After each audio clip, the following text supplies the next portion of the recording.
It's Miss Bree, the Dark Diva, and the Whiskey Diva. This is actually number 8 in the Whiskey Diva tasting series. Before I get started, I want to wish everyone a happy St. Patrick's Day, because it is, that's when I'm filming this. So, thought we would sneak in one more whiskey tasting on the day. I had a light schedule, so I thought this would be a good time to do it. So, welcome and thank you for taking time out to check out our video today. We're doing a tasting. This is Powers Single Pot Still Irish Whiskey Triple Swallow, or 3 Swallow, excuse me. I keep wanting to do that and I don't know why. It's 3 Swallow. Now, very interesting. I love a good story to go behind the name or something to do with a whiskey. This supposedly, and again, verifying this is probably a little difficult, but it has a nice little ring to it. Back when it was distilled at Powers Lane Distillery in Dublin, the Powers family, their coaches were there, and so every time one would set out, it would set out with 3 coach drivers. And what happens is they would take a small flask with them, and there was enough for each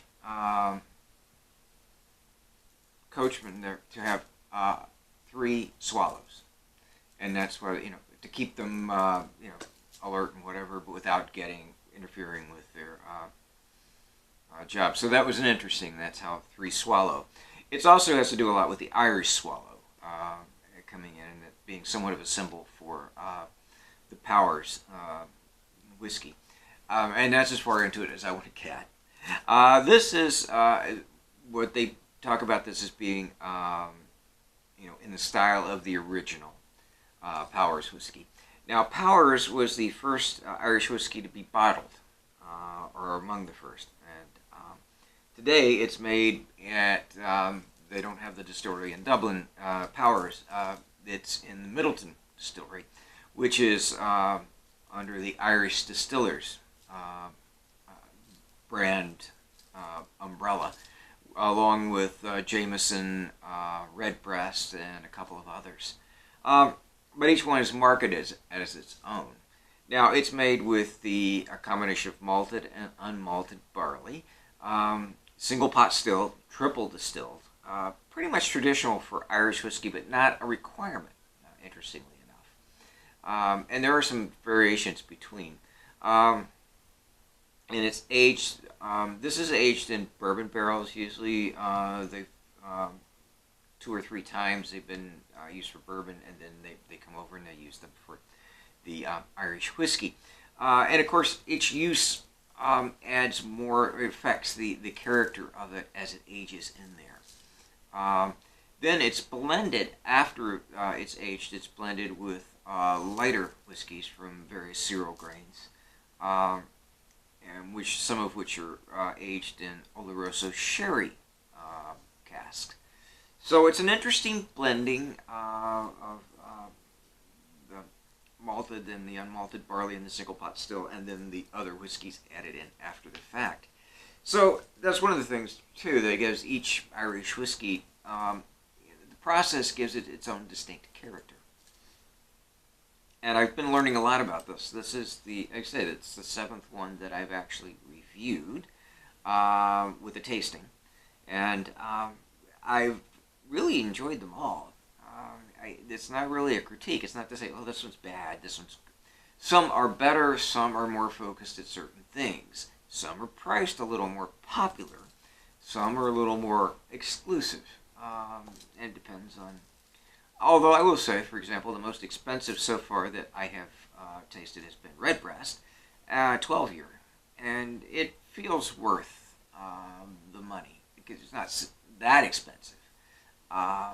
But it has enough distinctiveness to it that it's an enjoyable drink, but it's a little bit of a notch above. 3 Swallow is very good.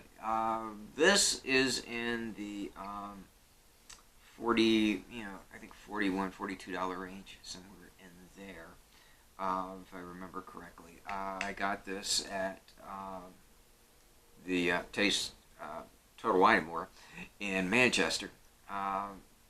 And it comes in a nice blue box, which I could show you that, but it's not a big deal. cares about the box? You can't drink the box. So doing the tasting, my usual, one ice cube, couple fingers, and literally a couple of drops of water. Again, that's how I like it. Now, a lot of people like whiskey neat. I have trouble with that. I prefer a cube of ice. It doesn't have to be super chilled, but I like the ice. I do like a little bit of water with it. Don't want to drown it. If I wanted to drink water, some people, they give you a whole thing and it's like nothing but water. A little bit of whiskey in the bottom. It's kind of a waste. So, wanted to talk a little bit about the taste. We could talk about tasting notes all day long, and I do, try to share with you what the distiller, what they consider the tasting notes to be. As I've said before, we're all a little sensitive to one thing or another, and sometimes the notes are nice. People pick them out, but in the end, it's just, do you enjoy it? Do you like it? Would you like to have another glass? Is it something you'd like to sit and sip? And that's really what it all boils down to. Now, this one, like I said, this is actually my second today. I had one earlier just to spend a little time with it. And I really enjoyed it. It's growing on me. Originally, I wasn't sure if I liked 3 Swallow that much. But the more time I spend with it, it's grown on me quite a bit. It's very smooth.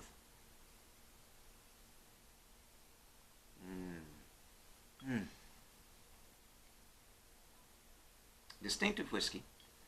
It's a very smooth, going all the way down. There's not any harshness to it at all. And some of the things I noticed, especially in my first aroma, I think you get is I get a little bit of the grain from the barley. I get, and they talk about this green bananas, and it surprised me. I don't know about the green bananas. I got bananas, but what I got, and a couple of times, is a little bit like banana bread. And I think that's more from the grain and the banana and the spice that comes from the malting and the distilling process.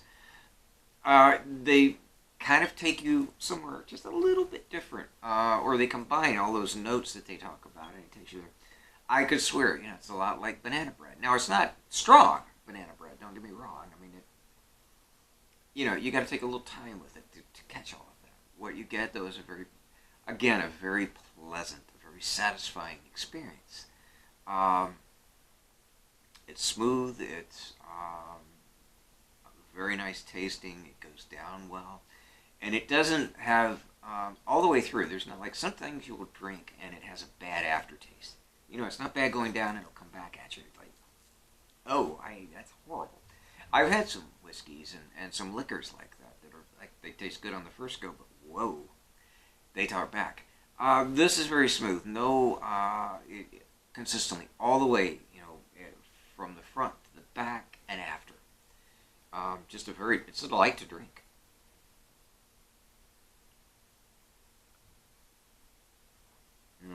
A nice bit of the Irish craft distilling, or crafted distilling.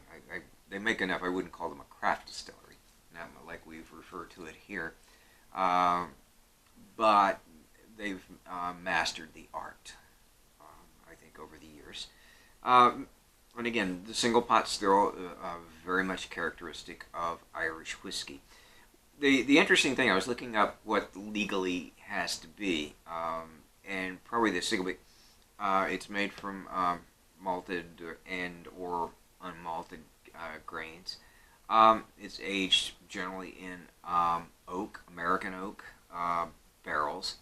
It has to be aged a minimum of 3 years in, and this is it. It has to be, all of that up to that point has to be done in Ireland or Northern Ireland,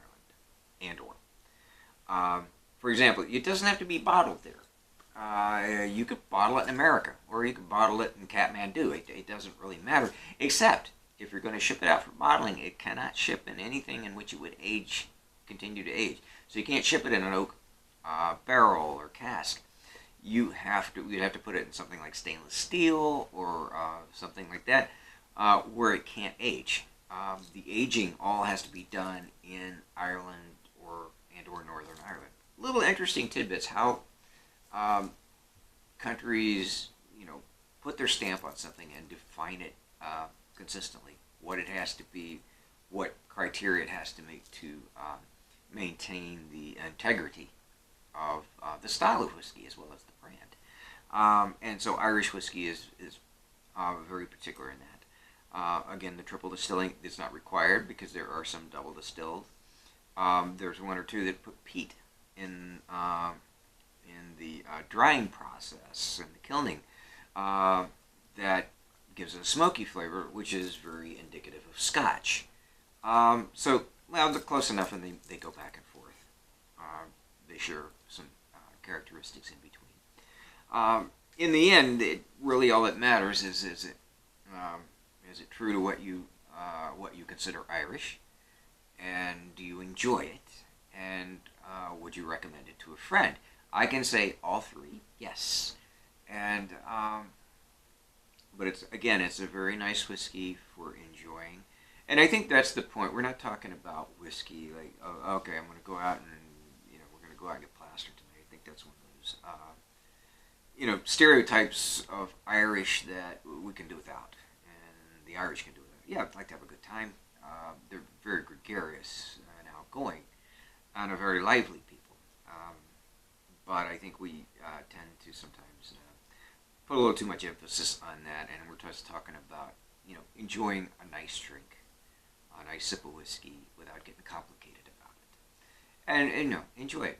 It's something to relax, to share with a friend when you're chatting, having a good time. But as always, and if you're at a party or going to one to celebrate St. Patrick's Day or a parade, just be careful. All right, drink responsibly, drink wisely. Well, it's meant to be enjoyed, not abused, and I think that's the key to be thinking about when you're drinking good whiskey. Another reason for drinking the good stuff, it's for enjoyment. Just relax. It's a way of celebrating. So I want to thank you for tuning in, and